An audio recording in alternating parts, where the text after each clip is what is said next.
தட்சிணாமூர்த்தி வழிபாட்டு முறைகள்.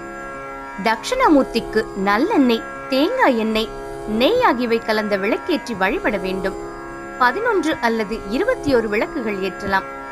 தட்சிணாமூர்த்தியை வலம் வரும்போது 3, 9, 11 ஆகிய முறைகளில் சுற்றி வர வேண்டும்.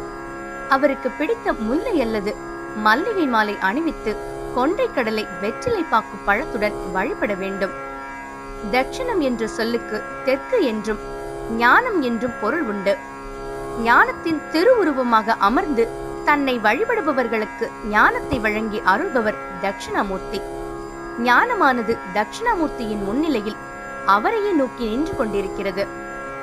வியாக்கியான தட்சிணாமூர்த்தி. தட்சிணாமூர்த்தி யோகம், ஞானம், வீணா, வியாக்கியான தட்சிணாமூர்த்தி என 4 நிலைகளில் வழிபடப்படுகிறார். பெரும்பாலான கோவில்களில் விளங்குபவர் வியாக்கியான தட்சிணாமூர்த்தி.